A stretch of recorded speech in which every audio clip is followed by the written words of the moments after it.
Hi hello. எனக்கு ஒரு பையன் ஒரு பொண்ணு இருக்காங்க. என்னோடய ஹஸ்பண்ட் ஒரு ஜென்ரல் செக்கப்புக்காக சென்னைக்கு போயிருக்காங்க. ஸோ நான் வந்து எதர் என் பேரண்ட்ஸோட இருப்பேன், இல்லை என் ஹஸ்பண்டோட இருப்பேன். ஸோ ஒன்லி என் கிட்ஸோட மட்டும் நான் இருக்கிறது டைம் வந்து அப்படி ஒரு டைம் நான் இருந்ததே இல்லை. இதான் ஃபஸ்ட் டைம். ஸோ நான் எப்படி என் கிட்ஸோட என்னோடய டே எப்படி போயிருக்குன்னு நான் ஷேர் பண்ணுறேன். இது மூலிமா என் ஹஸ்பண்ட்க்கும் ஷேர் பண்ணுறேன் என்னோடய டே எப்படி போயிருக்கு நீங்கள் எல்லாமேன்ட்டு. ஸோ மார்னிங் பிரேக்ஃபாஸ்ட் வந்து நான் ஆனியன், டொமேட்டோ, சில்லி எல்லாமே போட்டு டொமேட்டோ சட்னி செஞ்சிடலாம் அப்படின்னு சொல்லிட்டு நான் ஆனியன் வந்து வதக்க ஆரம்பிச்சிட்டேன்.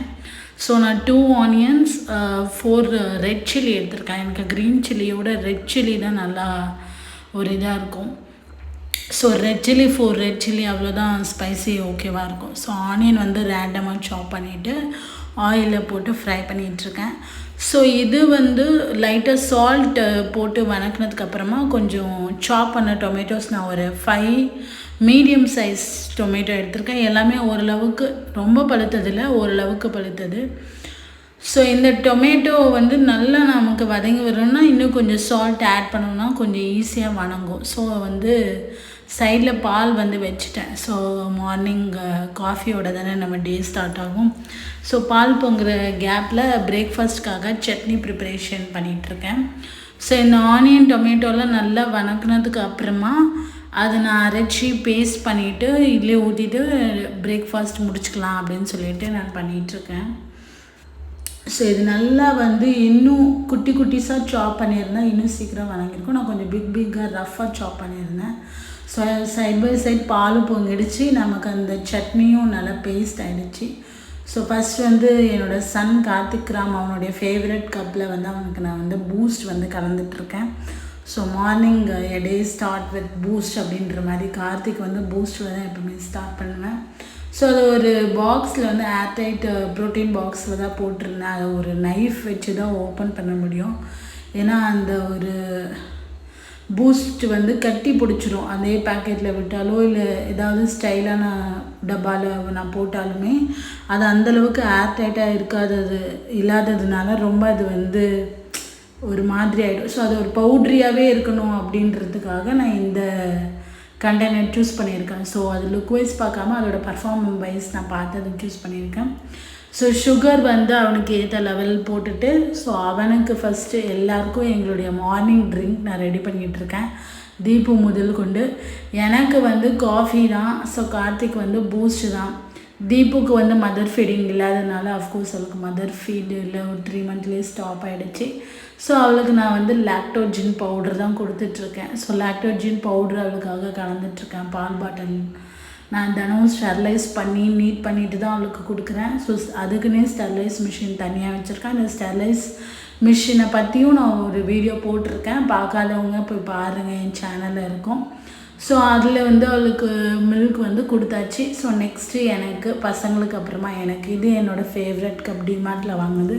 ஸோ இந்த கப்பில் தான் எவ்ரிடே என்னோடய ஸ்டார்ட் ஆகும் காஃபியில். ஸோ நான் நெஸ்காஃபி சன்ரைஸ் தான் மேக்ஸிமம் குடிப்பேன். இப்போது ரீசெண்டாக இந்த கான்டினென்டல் காஃபி பவுடர் யூஸ் பண்ண ஆரம்பிச்சிருக்கேன். உண்மையாலுமே இது ரொம்ப திக்காக இருக்குது, கன்சிஸ்டன்சி நல்லாயிருக்கு. ஸோ காஃபியோட டேஸ்ட் வந்து ஒரு ரா ஃபீல் கிடைக்குது. ஸோ இந்த ஒரு காஃபி பவுடர் ட்ரை பண்ணி பாருங்கள். இதுவும் நான் டிமார்ட்டில் தான் வாங்கியிருந்தேன். எல்லா ப்ரொவிஷன் ஸ்டோர்லேயும் கிடைக்கக்கூடிய ஒரு காஃபி பவுடர் தான். ஸோ காஃபி வந்து பயங்கர எனர்ஜி கொடுத்துச்சு. நெக்ஸ்ட்டு பிரேக்ஃபாஸ்ட்காக நம்ம அப்படி இறங்கிட வேண்டிதான் வேலையில். ஸோ இப்போ பசங்களோட ட்ரிங்க்ஸும் கொடுத்தாச்சு, என்னோடய காஃபியும் முடிச்சாச்சு கான்டினென்டல் எக்ஸ்ட்ரா காஃபி பவுடரோட. நெக்ஸ்ட்டு வந்து சரி சட்னியை வந்து நான் சைட் பை சைட் வதக்கி வச்சுருக்கேன். அது கொஞ்சம் கூல் டவுன் ஆகணும் அப்படின்னு சொல்லிட்டு நைட்டே சென்னாவும் பட்டாணியும் ஊற வச்சுருந்தேன் ஒரு கெட்டலில். ஸோ அது வந்து லஞ்சுக்காக வச்சுருந்தேன். ஸோ பிரேக்ஃபாஸ்ட்காக இட்லி வந்து ஊற்றலாம் அப்படின்னு சொல்லிட்டு இந்த ஒரு இட்லி பாட் வந்து என் கூட கிட்டத்தட்ட ஒரு 12 இயர்ஸாக ட்ராவல் பண்ணுது. இந்த இட்லி பாட் வந்து வேறு லெவலில் நமக்கு பர்ஃபார்மன்ஸ் பண்ணுது. இட்லி அவ்வளோ சாஃப்டாக வருது. அதோட மாவோட கன்சிஸ்டன்சியில் தான் இருக்குது. பட் இந்த ரைட் சூஸ் ஆஃப் வெசலும் இருக்கணும். வெசல் வந்து ஒரு ரைட் சூஸ் இருக்கணும், ஒரு நல்ல ஒரு வெசலாக இருக்கணும். ஸோ இது ஒரு கொஞ்சம் ஹேண்டில் லூஸ் ஆகிடுச்சு, இது கொஞ்சம் டைட் பண்ணணும். ஸோ ஒரு லாங் லைட்டர் நான் 4 பர்னர் ஸ்டவ் வச்சுருக்கேன். ஸோ ஒரு லாங் லைட்டர் என்னுடைய சேஃப்டிக்காக வச்சுருக்கேன். ஸோ இதுவும் மீஷோவில் வாங்கினது தான் அந்த லாங் லைட்டர். ஸோ எனக்கு அது ரொம்பவே ஆனாலுமே ஷார்ட் லைட்டர் வந்து ரொம்ப சீக்கிரம் பற்றிக்குது. இந்த லாங் லைட்ரு கொஞ்சம் லேட்டாக தான் பற்றுது. அது எனக்கு யூஸ் பண்ண ஆரம்பித்ததுக்கு அப்புறம் தான் தெரிஞ்சிச்சு. ஸோ ஆஸ் யூஷுவல் இது புது வேட்டி துணி தான், அதுலேருந்து கிழிச்சது தான் இந்த இட்லி துணி. ஸோ இட்லிக்குன்ட்டு ஸ்பெஷலாக என்ன துணி போடுறதுன்னே எனக்கு தெரியல. மேக்ஸிமம் ப்யூர் ஒயிட் அது நான் ப்ரிஃபர் பண்ணுவேன். ஸோ இதில் ஒரு ப்ளூ பார்டர் வந்திருக்கு. அது போக போக 2-3 வாஷ் பண்ணிவிட்டு நீங்கள் யூஸ் பண்ணிங்கன்னா அந்த இதில் இருக்காது. எடுத்த உடனே யூஸ் பண்ணக்கூடாது. நீங்கள் அது தண்ணியில் நினச்சி ஒரு 2-3 டேஸ் காய போட்டுகிட்டே இருக்கணும், ஈரப்பண்ணி. அப்புறம் அந்த ப்ளூ வந்து நமக்கு அது ஃபுட்டில் வந்து அந்த கலர் பிரிண்ட் ஒட்டாத அளவுக்கு அது மாறிடுச்சு. பட் அதுவும் கூட அது இட்ஸ் ஆல்சோ ராங் சாய்ஸ். எனக்கு ஒரு வழி இல்லாமல் நான் இது பண்ணிகிட்ருக்கேன். ஆக்சுவலி ஃபுல் ஒயிட் தான் எடுக்கணும்.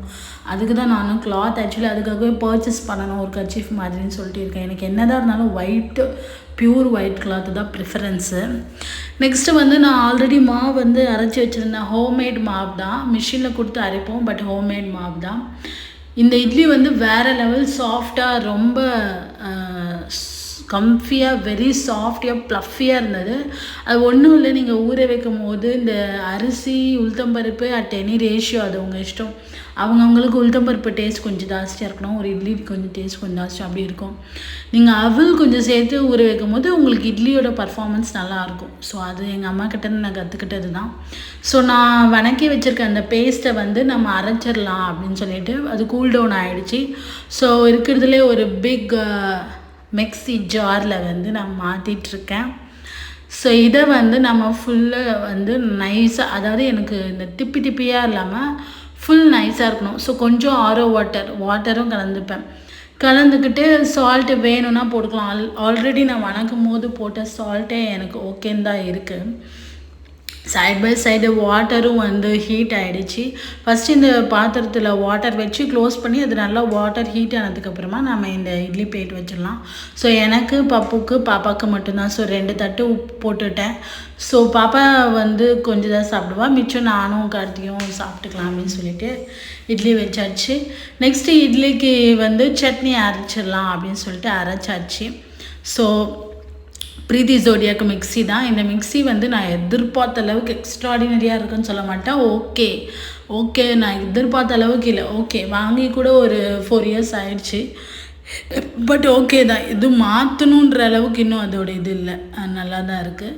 ஸோ இதில் வந்து நான் எப்போவுமே சட்னி அரைச்சேன்னா கொஞ்சம் விசில் மிச்சம் படுத்தலாம் அப்படின்ற தாட்டில் வந்து நானே ஓனாக தானே விசில் கலவுறேன். ஸோ அந்த தாட்டில் நான் மிக்சியில் அரைக்கிறது அப்படியே மிக்சிலே அந்த சட்னியை நான் யூஸ் பண்ணுவேன். எல்லாம் யூஸ் பண்ணி என்ன ரிமைண்டர் இருக்கோ பேலன்ஸு வந்து மட்டும்தான் நான் லெஃப்ட் ஓவர் மட்டும்தான் வேறு ஒரு பவுல்லையோ கப்லேயோ மாற்றி வைப்பேன். ஸோ வந்து ஆயில் ஊற்றிட்டு என்ன மாதிரி அவசரம் வந்தாலும் சரி, எந்த ஒரு சட்னியாக இருந்தாலும் சரி, கடைசியில் அந்த தாளிப்பு போடும்போது தான் சட்னியோட ஃபைனல் டச் ஆகுது. ஸோ அதுக்காக பேசிக்காக தாளிக்கிறது தான். நீங்கள் கருவேப்பிலை என்கிட்ட இல்லை, இருந்திருந்தால் இன்னும் கொஞ்சம் கருவேப்பிலை போட்டு தாளிச்சிருப்பேன். கொத்தமல்லி கொஞ்சம் போட்டு கூட இந்த டொமேட்டோ சட்னியில் அரைச்சிருந்தா இன்னும் கூடுதல் பெனிஃபிட் டேஸ்ட்டாக இருக்கும். பட் அது ரெண்டும் அன்ஃபார்ச்சுனேட்லி அவைலபிளாக இல்லாததுனால நான் கடுகு, உளுத்தம் பருப்பு, சீரகம் இது மட்டும் போட்டு தாளிச்சிட்டேன். இதெல்லாம் ரொம்ப பேசிக் ரெசிபி தான். பட் நான் என்ன இன்றைக்கி செஞ்சேன், ரொம்ப நான் என்ன செஞ்சுருக்கேன்ட்டு சொல்லணும் இல்லையா, இன்கேஸ் யாரும் தெரியாதவங்களுக்கு தெரியும் இல்லையா. இது வந்து ரொம்ப பெரிய ரெசிபிலாம் இல்லை, ஒரு சாதாரண தக்காளி சட்னி தான். பட் உங்களோட பிரேக்ஃபாஸ்ட் என்னவாக இருந்தாலும் அதுக்கு இந்த தக்காளி சட்னி வந்து ரொம்பவே வந்து யூஸ்ஃபுல்லாக இருக்கும். ஏதாவது சப்பாத்தி, தோசை, இது ஒரு குழி பணியாரமாக கூட இருக்கலாம். அந்த மாதிரி எந்த ஒரு பிரேக்ஃபாஸ்ட்டாக இருந்தாலும் இந்த சட்னி கொஞ்சம் சூட்டபுளாக இருக்கும். ஸோ எங்களோட ஃபேவரட் சட்னியும் இது தான். தேங்காய் சட்னியை விட தக்காளி சட்னி வீட்டில் எல்லாருக்கும் ரொம்ப பிடிக்கும். ஸோ அதை அப்படியே தாளிச்சிட்டு அதை நான் சொன்னல அந்த மிக்ஸி ஜாரில் தான் வச்சுருப்பேன். ஸோ அந்த மிக்ஸி ஜாரில் இந்த தாளிச்சதை வந்து கொட்டிட்டேன். ஸோ அதை வந்து நான் நல்லா கலந்து விட்டுட்டேன். ஸோ அதுக்கப்புறம் என்ன சூடான இட்லி தக்காளி சட்னி போட்டு சாப்பிட வேண்டியதான். எங்கள் எல்லாருக்கும் தோசையும் பிடிக்கும், இட்லியும் பிடிக்கும். பட் வந்து அந்த தொட்டுக்கிறதுக்கு ஏதாவது சட்னி இருக்கணும். சட்னி இருந்துச்சுன்னா எங்களுக்கு அது ஓகே தான். அதனால் நான் வந்து ஒரு சின்ன கரண்டி மாதிரி எடுத்து கடைசியில் இருக்க அந்த தாளிப்பு வேஸ்ட் பண்ண வேணாம் அப்படின்னு சொல்லி எல்லாத்தையும் ஃபுல்லாக மிக்ஸ் பண்ணிட்டேன். ஸோ ரொம்ப கலர்ஃபுல்லாக இருக்குது பாருங்கள். இந்த மாதிரி கலர்ஃபுல்லான சட்னி ரெடி பண்ணதுக்கப்புறமா பிரேக்ஃபாஸ்ட்டோட வேலை முடிஞ்சது. நெக்ஸ்ட்டு வந்து சைட் பை சைடு இட்லி வேகிற கேப்லேயே இருக்கிற எல்லா பாத்திரத்தையும் கழுவி முடிச்சிடலாம் அப்படின்னு சொல்லிட்டு, எனக்கு இந்த குளிருக்கு சத்தியமாக இந்த டேப்பில் சில் வாட்டரில் கை வைக்கவே முடியாது. So I always use gloves for vessel washing. Compulsory I use gloves. எனக்கு க்ளவுஸ் யூஸ் பண்ணாமல் வெசல் வாஷே வந்து ரொம்ப கஷ்டம்தான். ஸோ எல்லா வெசலும் வாஷ் பண்ணணும், சைட் பை சைடு இட்லியும் வெந்துடும், நம்ம பிரேக்ஃபாஸ்ட்டும் சாப்பிட்றலாம் அப்படின்னு சொல்லிட்டு என்னோடய மார்னிங் ரொம்ப ஃபாஸ்ட்டாக போயிருக்கேன். ஸோ நான் வெசல் ஃபுல்லாக வாஷ் பண்ணி தொட்டியும் ஃபுல்லாக க்ளீன் பண்ணிட்டேன். தொட்டி க்ளீன் பண்ணுறதுக்காகவே அந்த ப்ரஷ் வாங்கியிருந்தேன். It's so useful for me. So இந்த மாதிரி சின்ன சின்ன யூஸ்ஃபுல்லான ப்ராடக்ட்ஸ் நமக்கு உண்மையாலுமே யூஸ்ஃபுல்லாக இருக்கும். ஸோ நான் எப்போவுமே ஒரு சேரில் வச்சுருவேன், அதை டிஸ்டர்ப் பண்ணாமல் அது காயிற வரைக்கும் ஃபுல் ட்ரைனப் ஆனதுக்கப்புறமா தான் நான் அதை கபோர்டில் அடுக்குவேன். ஸோ எக்ஸஸாக இருக்க வாட்டர் எல்லாமே இந்த வைப்பர் வச்சு I'm just wipe it. Because அப்பப்போ நான் hand by hand side by side பண்ணிடுவேன். ஸோ நம்ம கவுண்டர் டாப் ஓரளவுக்கு நீட்டாக இருந்தால் தான் நமக்குமே ஃபுட்டு சாப்பிட்றதுக்கு செய்கிறதுக்கு ஒரு பீஸ் ஆஃப் மைண்ட் இருக்கும். பாருங்கள், குஷ்பு இட்லின்ற மாதிரி நான் எப்போவுமே ஒன் பாயிண்ட் ஃபிங்கரில் வச்சு அது வெந்துருச்சான்ட்டு எப்போவுமே டெஸ்ட் பண்ணுவேன். ஸோ எல்லாமே வெந்துடுச்சு. அவ்வளவுதான், கும்முன்னு இட்லி போட்டு நாங்கள் கம்முன்னு சாப்பிட ஆரம்பிச்சிட்டோம். ஜம்முன்னு இருந்தது. ஸோ பிரேக்ஃபாஸ்ட் வந்து இதுதான் பண்ணியிருந்தோம். ஸோ என்னோடய ஹஸ்பண்ட் இருக்கும்போது அவர் எனக்கு என்ன மாதிரி ஹெல்ப் பண்ணுவார்னா, அவரே இட்லியெல்லாம் ஊற்றி வச்சுடுவார். இப்போ நான் சட்னி செய்கிறேன் அப்படின்னு சொல்லிட்டுனா அதுக்கு தேவையான அந்த இன்க்ரீடியன்ட்ஸ் எல்லாம் எனக்கு ரெடி பண்ணி கொடுப்பாரு. ஆனியன் சாப்பிங், டொமேட்டோ சாப்பிங் அதெல்லாம் சாப் பண்ணி எனக்கு கொடுத்துருவார். ஸோ ரொம்ப யூஸ்ஃபுல்லாக இருக்கும். பட் அவர் இல்லாதப்போ அது எல்லாமே நானே செஞ்சுக்கிட்டேன். பட் அவர் இருக்க வரைக்கும் என்னை செய்ய விட்டதில்லை. அந்த ஒரு ஹெல்பிங் குக்கிங் அசிஸ்ட் பண்ணுவார். அந்த அசிஸ்ட் ஹெல்பிங் நல்லாவே பண்ணுவார். எனக்கு என்ன மெட்டீரியல் தேவையோ அது எல்லாமே ரெடி பண்ணி கொடுத்துருவார். ஸோ இட்லி தக்காளி சட்னி சாப்பிட்டு எப்படி இருக்குன்ட்டு நான் சொல்கிறேன். நிஜமாகவே நல்லா இருந்துச்சு. ஸோ ஒரு சிம்பிள் பிரேக்ஃபாஸ்ட் முடிஞ்சது. நெக்ஸ்ட்டு வந்து பாப்பாவுக்கு வந்து நான் ஒரு வார்ம் மில்க், அதாவது வாட்டர் ரேஷியோ கொஞ்சம் ஜாஸ்தியாக இருக்கும். ஏன்னா மில்க்கு வந்து ரொம்ப ராவாக நான் எடுக்க மாட்டேன். ஸோ கொஞ்சம் வாட்டரோடு தான் பாயில் பண்ணி அவளுக்கு வந்து 2 ஸ்மால் இட்லி போடுவேன். ஒரு 1.5 இல்லை 1 இட்லி அப்படி தான் கொஞ்சம் சாப்பிடுவா. கொஞ்சம் அப்படி இப்படின்னு ஊட்டி விடுவேன். நான் ஹாட் வாட்டர் சிப்பரில் வச்சுட்டேன், மைக்ரோவன்லேயே ஹாட் வாட்டர் அவளுக்கு ஜஸ்ட்டு அப்போதைக்கு சிப் பண்ணுறதுக்கு மட்டும். மற்றபடி பால் ஆற்றி கொடுக்கறதுக்கு தான் நான் வந்து அடுப்பில் கொதிக்க வச்சு அப்படி தான் கலக்குவேன். ஸோ அப்படியே அவளுக்கு இட்லி பிரேக்ஃபாஸ்ட் ஊட்ட ஆரம்பிச்சிட்டேன். ஸோ இந்த ஃபீடிங் பில்லோ மேலே மீஷோவில் வாங்கினேன். படுக்க வச்சு ஊட்டும் போது கொஞ்சம் வசதியாக இருக்கும். ஸோ தீபோட பிரேக்ஃபாஸ்ட்டு முடிஞ்சது. நெக்ஸ்ட்டு வந்து நைட்டு நான் ஊற வச்சுருந்தேன். ஸோ இன்றைக்கி லன்ச்சுக்காக நான் வெஜிடேபிள் பிரியாணி செய்யலான்ட்டு தான் இருந்தேன். ஸோ என்னோடய வே ஆஃப் ஸ்டைல் எப்படி இருக்கும், வெஜிடேபிள் பிரியாணி நான் எப்படி பண்ணுவேன், என்னென்ன சேர்த்துருக்கேன்னு சொல்லி நான் உங்கள் கூட ஷேர் பண்ணிக்கிறேன். ஸோ நான் நைட்டே சோக் பண்ணி வச்சுருந்தேன். இந்த பட்டாணி, ஒயிட் சன்னா, ஒயிட் சுண்டல் அது ரெண்டுத்துலேயும் கொஞ்சோண்டு சோடாத்தூள், கொஞ்சோண்டு உப்புத்தூள், கொஞ்சோண்டு மஞ்சத்தூள் அதை போட்டுட்டு ஐம் ஜஸ்ட் பாயில். ஏன்னா அதை வந்து நான் எல்லா தூளும் அதில் போட்டுருவேன். போட்டுட்டு அதை வந்து குக்கரில் வச்சு விசில் விட்டுருவேன். ஜஸ்ட் ஒரு 3 விசில் வந்துச்சுனாலே எனக்கு வந்து அது ரொம்ப குலையாமல் வெஜிடேபிள் பிரியாணிக்கு ஏற்ற மாதிரி அது பாயில் ஆகிடும். அது பாயில் ஆனதுக்கப்புறமா மற்ற வெஜிடேபிள்ஸ்லாம் என்னென்ன தேவையோ அதெல்லாம் நம்ம சாப் பண்ண ஆரம்பிச்சுட்டு குக் பண்ண ஸ்டார்ட் பண்ணிடலாம். ஸோ இன்றைக்கி லன்ச் வந்து வெஜ் பிரியாணி தான். ஸோ அதில் நான் ஆட் பண்ணுற இன்க்ரீடியன்ட்ஸ் என்ன, நான் எப்படி செய்கிறேன்னு உங்களோட ஷேர் பண்ணிக்கிறேன். ஸோ பிரேக்ஃபாஸ்ட் வந்து இட்லி டொமேட்டோ சட்னி முடிச்சதுக்கப்புறமா லன்ச்சை வந்து நான் நைட்டே முடிவு பண்ணி வச்சுருந்தனால ஸோ அதனால் நான் அது வந்து ஆரம்பிச்சிட்டேன். ஸோ இந்த 4 பர்னரில் இந்த ஸ்மால் பர்னரே போதும் இந்த குக்கருக்கு. ஸோ அதுவே நான் ஆன் பண்ணி வச்சுட்டேன். 4 விசில் கரெக்டாக 4 விசில் விடுவேன். விசில் விட்ட உடனே அது வந்து பாயில் ஆகிடும். அது பாயில் ஆனதுக்கப்புறமே நான் ஒரு கொலாண்டர் எடுத்து ட்ரை பண்ணி வச்சுடுவேன். நெக்ஸ்ட் வெஜ் பிரியாணிக்கு தேவையான இதெல்லாம் சாப் பண்ணி எடுத்துக்கலாம்னு சொல்லிட்டு எனக்கு பிடிச்ச சாங்ஸ் நான் போட்டுக்கிட்டே அப்படியே சாப் பண்ண ஆரம்பிச்சிட்டேன். ஸோ கொஞ்சம் டொமேட்டோஸ், ஒரு 2 ஆனியன்ஸ், ஒரு 5 டொமேட்டோ எடுத்திருக்கேன். அப்புறம் க்ரீன் சில்லி ஒரு 4 எடுத்திருக்கேன். வெஜிடேபிள்ஸ் வந்து பார்த்திங்கன்னா பீன்ஸ் கொஞ்சம், கேரட் கொஞ்சம், உருளைக்கிழங்கு கொஞ்சம் சாப் பண்ணிக்கிட்டேன். அதில் மீல் மேக்கரும் கொஞ்சம் ஊற வச்சுக்கிட்டேன். இஞ்சி பூண்டு பேஸ்ட்டும் வீட்டிலே செஞ்சால் அது இன்னும் வந்து ஃப்ளேவர் பயங்கரமாக இருக்கும். பட் வந்து எனக்கு டைம் இல்லாததுனால I'm just use to readymade இஞ்சி பூண்டு பேஸ்ட். ஸோ அது மட்டும் ரெடிமேட் எடுத்துக்கிட்டேன். ஸோ வந்து கொஞ்சம் கோல்ட் வினர் ஆயில் கொஞ்சம் ஊற்றிக்கிட்டேன், குக்கிங் ஆயில். இது வந்து 1 pot ரைஸ் குக்கர் தான், electric cooker. Most of all எல்லாேருக்கும் இப்போ தெரிஞ்சது தான். நானே என்னோடய சேனலில் அன்பாக்சிங் வீடியோ போட்டிருக்கேன். ஸோ இதில் வந்து சாட்டேட் அப்படின்ட்டு ஒரு ஆப்ஷன் இருக்கும். அது வந்து நீங்கள் வணங்குறதுக்காக. ஸோ அந்த சாட்டேட் ஆப்ஷனை ஆன் பண்ணிவிட்டு ஸ்டார்ட் பண்ணிவிட்டு நீங்கள் ஜஸ்ட்டு தாளிக்க ஆரம்பித்து உங்கள் வெஜ் பிரியாணியை நீங்கள் செய்ய ஆரம்பிச்சிடலாம். நான் ஃபஸ்ட்டு வந்து தேவையான இன்க்ரீடியன்ஸ் எல்லாமே ஓரமாக வச்சுக்கிட்டேன். இதில் நான் ஆட் பண்ண போகிற மசாலா என்னென்னா பட்டாணி, கிராம்பு, சோம்பு, சீரகம். இதுதான் ஃபஸ்ட்டு நான் தாளிக்கிறதுக்கு யூஸ் பண்ணுறது. இந்த கடுகு, உளுத்தம் பருப்பு இதெல்லாம் நான் மோஸ்ட் ஆஃப் ஆல் வெஜ் பிரியாணிக்கு ஒரு சில பேர் போடுறாங்க. ஆக்சுவலி வெஜ் பிரியாணிக்கு நான் போடக்கூடாது, யாரும் போட மாட்டாங்க, ஒரு சில பேர் போடுறாங்க. ஸோ அந்த பட்டா, கிராம்பு, சோம்பு, சீரகம் இது வந்து என்னோடய மோஸ்ட் ஆஃப் ஆல் எல்லா இன்க்ரீடியன்ஸுக்கும் நான் யூஸ் பண்ணுற ஒரு ரேண்டம் பிளேட். இந்த பிளேட்டில் தான் நான் வந்து என்ன போடுறதோ கரண்டி வைக்கிறதோ அப்படி யூஸ் பண்ணிகிட்ருக்கேன். ஒரு ஸ்பூன் ரெஸ்ட் மாதிரி அந்த பிளேட்டை நான் யூஸ் பண்ணிகிட்ருக்கேன்.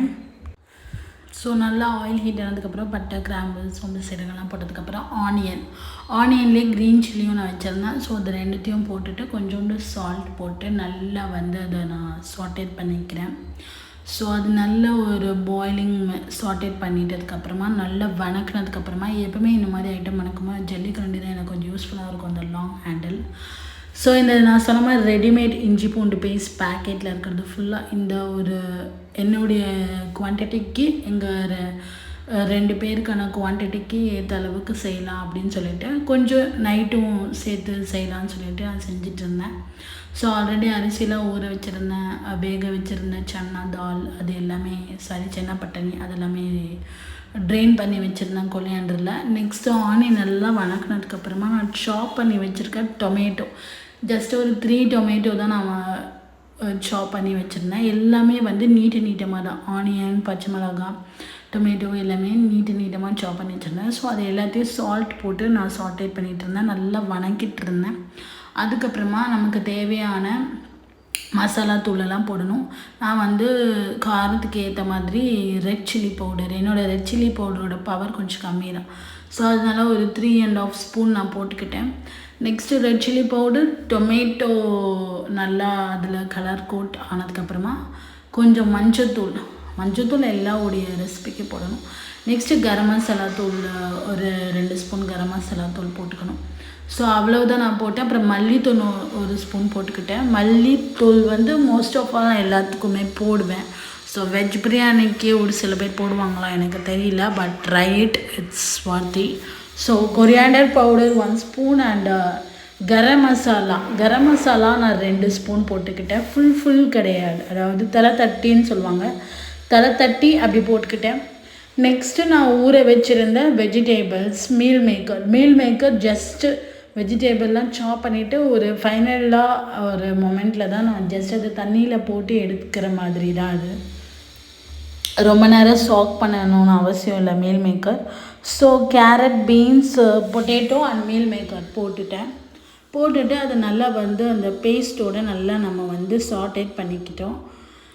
அதை வந்து தண்ணியில் நல்லா வாஷ் பண்ணி எல்லாத்தையும் எடுத்தாச்சு. ஸோ என்னுடைய கரண்டியில் போட்டு நல்லா அந்த பேஸ்ட்டும் வெஜிடேபிள்ஸும் ஜஸ்ட் மிக்ஸ் இட், நல்ல ஒரு மிக்ஸ் கொடுக்குறேன். அந்த கலர் வந்து வெஜிடேபிளில் நல்ல ஒரு மிக்ஸிங் இருக்கணும்.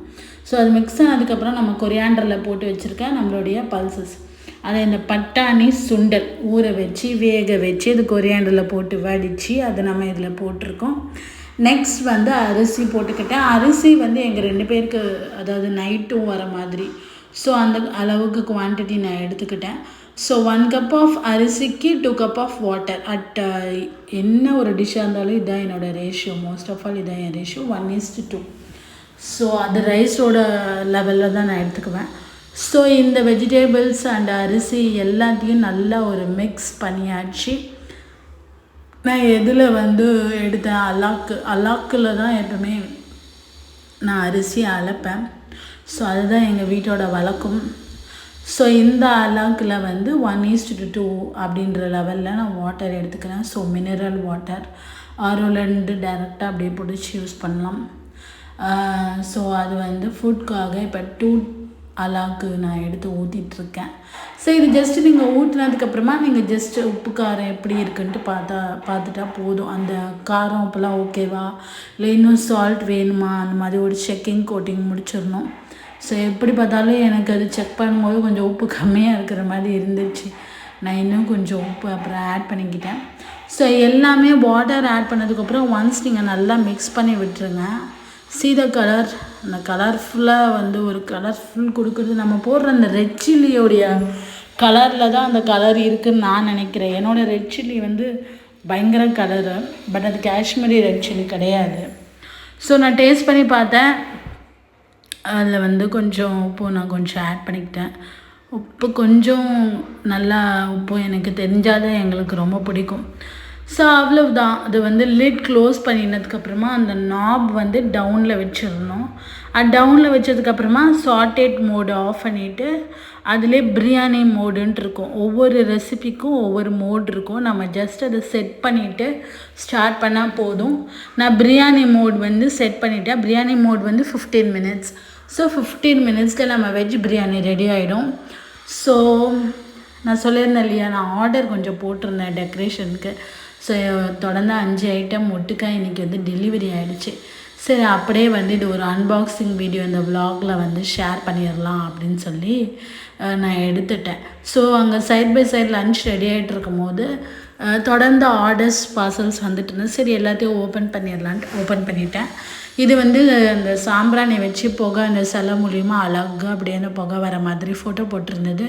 எந்த லெவலில் இது பர்ஃபார்ம் பண்ணுன்னு தெரியல. ஸோ இது ரெண்டு ரொம்ப விலை கம்மியாக இருந்தது. 130 என்னும் போது எனக்கே ஆச்சரியமாக இருந்தது. ஆஃபர் ப்ரைஸ் நினைக்கிறேன். ஸோ அது ஜிபேயில் பண்ணும்போது இன்னுமே குறைஞ்சிச்சு. ஸோ இந்த ஸ்டிக் கோன்ஸ், இந்த சாம்பிராணி கோன்ஸ்லாம் அதுக்கு ஃப்ரீ. இந்த 2 சிலையோட, ஒரு புத்தா சிலை, ஒரு விநாயகர் சிலை, இந்த கலர்ஃபுல் கோன்ஸு. ஸோ இதெல்லாமே வந்துச்சு. இதுதான் இதோட ஃபஸ்ட்டு பார்சலுக்கான ஐட்டம். செகண்ட் பார்சலில் என்ன இருக்குதுன்னு சொல்லி பார்க்கலாம். ஸோ ஹோம் டெக்கரேஷனுக்காக நான் ஒரு சில ஐட்டம்ஸ்லாம் கொடுத்துருந்தேன். ஸோ அது என்னன்ட்டு 1 by 1 பார்க்கலாம். அங்கே side by side veg biryani ready ஆகிட்டுருக்கு. அது ரெடி ஆனதுக்கப்புறம் அது எப்படி இருக்குது அப்படின்னு சொல்லிட்டு நான் காட்டுறேன். So a day without my ஹஸ்பண்டை நான் ரொம்ப மிஸ் பண்ணுறேன். அவரை, பசங்களை அவர் இல்லாமல் நான் இது வரைக்கும் தனியாக ஹேண்டில் பண்ணி வீட்டு ஃபுல்லாக இருந்ததில்லை, நைட் ஃபுல்லாக இருந்ததில்லை, ஒரு டே ஃபுல்லாக இருந்ததில்லை. அவங்க ஆஃபீஸ் போனால் கூட காலைல போயிட்டாங்கன்னா ஈவினிங் கரெக்டாக வந்துடுவாங்க, அந்த டைம் கரெக்டாக வந்துடுவாங்க. ஸோ இன்றைக்கி அவர் ஜென்ரல் செக்கப்புக்கு சென்னை வரைக்கும் போயிட்டதுனால பசங்களோட நான் இன்றைக்கி இருக்கிறேன். ஸோ என்னோடய டே எப்பயும் போல் அவர் இருக்கும்போது இன்னும் கொஞ்சம் எனக்கு ஈஸியாக இருக்கும். ஏன்னா கொஞ்சம் அவர் எனக்கு ஹெல்ப்பிங் நல்லா பண்ணுறதுனால எனக்கு கொஞ்சம் ஈஸியாக இருந்தது. பட் இப்போ அவரோட ஹெல்ப்பிங் ஹேண்ட் இல்லாமல் எல்லாம் நானே ஹேண்டில் பண்ணுறது, இதுவும் ஒரு விதமாக நல்லா தான் இருக்குது. ஓகே, அப்படியே பிஸியாக போகுது. ஸோ கார்த்திக் ராமுக்காக நைட் லைட் இது வாங்கி நான் ரொம்ப ஆசைப்பட்டு கேட்டான். சரி, பேட்டரிலாம் செட் பண்ணி இது எப்படி இருக்குது, உண்மையாலுமே இந்த ஸ்டார் மூன் எல்லாம் தெரியுதான்ட்டு எனக்கு உண்மையாலுமே டவுட்டாக தான் இருக்குது. சரி சொல்லிட்டு அந்த லைட்டை அவன் கேட்டால் நான் ஆர்டர் பண்ணிவிட்டேன். அதோடய பர்ஃபார்மன்ஸ் எப்படி இருக்குன்னு நான் யூஸ் பண்ணி பார்த்துட்டு சொல்கிறேன். நெக்ஸ்ட்டு நான் வெளியே என்ட்ரிவே நிறைய டெக்கரேஷன் பண்ணிகிட்ருக்கேன். But initial stage of steps இருக்கு இல்லையா, அங்கே ஒரு ஸ்டிக்கரிங் பண்ணால் நல்லா இருக்குமேன்னு சொல்லிட்டு இந்த ஹார்ஸ் நான் வாங்கியிருந்தேன். ஸோ இந்த ஹார்ஸ் வந்து நீங்கள் நல்லா செம்மையாக ஒட்டுவீங்க, நல்லா ஒட்டிடுவீங்க, எப்படியுமே சுருக்கம் இல்லாமல் ஒட்டிடுவீங்க, அந்தளவுக்கு ப்ராக்டிஸ் இருக்குது அப்படின்னா மட்டும் இந்த டிசைன் சூஸ் பண்ணுங்கள். ஏன்னா ரொம்ப டஃப்பாக இருந்தது, எனக்கு டஃப்பாக இருந்தது ஒட்டுறதுக்குள்ளே. எனக்கு அந்தளவுக்கு நான் நீட்டாக ஒட்டலை. பட் மற்ற ஸ்டிக்கர்லாம் நல்லா ஒட்டிட்டேன். இது உண்மையாலுமே கஷ்டமாக இருந்தது அந்த ஹார்ஸ் ஒட்டுறதுக்கு எனக்கு. நெக்ஸ்ட் இந்த வாஷிங் மிஷின் கவர் நான் ஆர்டர் பண்ணியிருந்தேன். இன்னும் நான் இது போடலை. இது போட்டு பார்க்கணும். அவர் வந்ததுக்கப்புறமா தான் போடணும். அந்த பைப்ஸ் எல்லாம் வெளியே கரெக்டாக விட்டுட்டு போடணும். ஸோ பிங்க் கலர் நான் வாஷிங் மிஷின் ஏரியாவுக்கு கொஞ்சம் டெக்கரேஷன் ஐட்டம் ஆர்டர் கொடுத்துருந்தேன். ஸோ அதில் ஃபஸ்ட்டு ஐட்டமே இந்த வாஷிங் மிஷின் கவர் தான். இது வந்து பிங்க் கலர் அண்ட் ஒயிட்டு. எந்தளவுக்கு அழுக்காகும் தெரியல. போய் போடணும் வாஷிங் மிஷின். ஆனால் பார்க்க லுக்கு வந்து ரொம்ப நல்லா இருந்துச்சு ஃபோட்டோவில். ஸோ நான் அதை போட்டுட்டு அதோட ஃபோட்டோ வேறு ஏதாவது விலாகில் நான் ஷேர் பண்ணுறேன். ஸோ நல்லா இருந்தது. குவாலிட்டி வைஸ் மெட்டீரியல் வந்து நல்லா இருந்தது. மேலே டாப்பில் பிங்க்கும் சுற்றி 4 கார்னர்ஸில் ஒயிட்டை வித் பிங்க் பார்டர் மாதிரி நெட்டட் கிளாத் மாதிரி இருந்துச்சு. நல்லா இருந்தது அது. சைட் பை சைடு நம்மளுடைய வெஜிடேபிள் பிரியாணி ரெடி ஆயிடுச்சு. ஸோ அது எப்படி இருக்குன்ட்டு நான் சாப்பிட்டு பார்த்துட்டு ஜென்யூனாக சொல்கிறேன். ஸோ இதுதான், அது முடிஞ்சதுக்கப்புறம் அதுவே முடிஞ்சிடும். நீங்கள் ஆஃப் பண்ணிவிட்டு ஸ்டீம் ஃபுல்லாக எடுத்து விட்டுட்டு you can serve it. So பார்க்குறதுக்கு எப்படி இருக்குது, வெஜ் பிரியாணி ரெடி ஆகிடுச்சு, நம்ம vegetable biryani. So today lunch வந்து வெஜிடேபிள் பிரியாணி தான் நான் சூஸ் பண்ணியிருந்தேன். சாப்பிட்டு பார்க்கலாம். நிஜமாகவே எனக்கு நல்லா இருந்தது. ஒரு ஸ்பைசி டச் இருந்தது. ஆக்சுவலி உங்களுக்கு ஸ்பைஸ் கொஞ்சம் கம்மியாக வேணும்னா நீங்கள் ஸ்பைஸ் பவுடர் கம்மி பண்ணிக்கலாம். We are spicy people. So நல்லா இருந்தது. இதுதான் அந்த குதிரையோட வியூ. நான் ஓரளவுக்கு ஒட்டிட்டேன். தூரத்துலேருந்து எப்படி இருக்குன்னு பார்த்துருக்கேன். தீபு அப்படியே எழுந்துட்டா தூங்கிட்டு. சரி அவளுக்கும் சாதம்லாம் ஊட்டணும். அவள் எழுந்துட்டு அப்படியே விளையாடிட்டு இருந்தா. தீபு எல்லாருக்கும் ஹாய் சொல்லிடு தீபு. ஸோ எவ்வளோ டே பிஸியாக இருந்தாலுமே தீபுவை பார்க்கும்போது நான் ரொம்பவே ஹாப்பி ஆகிடுவேன். ஸோ அந்த வீடியோ உங்களுக்கு பிடிச்சிருந்தா ஸ்னேஹா விலாக்ஸ் சேனலை சப்ஸ்கிரைப் பண்ணுங்கள். என்னோடய டே எப்படி போச்சுன்னு சொல்லுங்கள். நான் உங்களோட ஷேர் பண்ணிக்கிட்டேன். ஹலோ மை ஹஸ்பண்ட், என் டே இப்படி தான் போச்சு. நீங்கள் இல்லாமல் இந்த வீடியோ பார்த்து தெரிஞ்சுக்கோங்க. Thank you friends. Bye, love you. Please subscribe my channel. And நான் போய் தீபுவுக்கு லன்ச் கொடுத்துட்டு டேவை கண்டினியூ பண்ணுறேன். நீங்கள் இந்த வீடியோ பார்த்து என்ஜாய் பண்ணுங்கள்.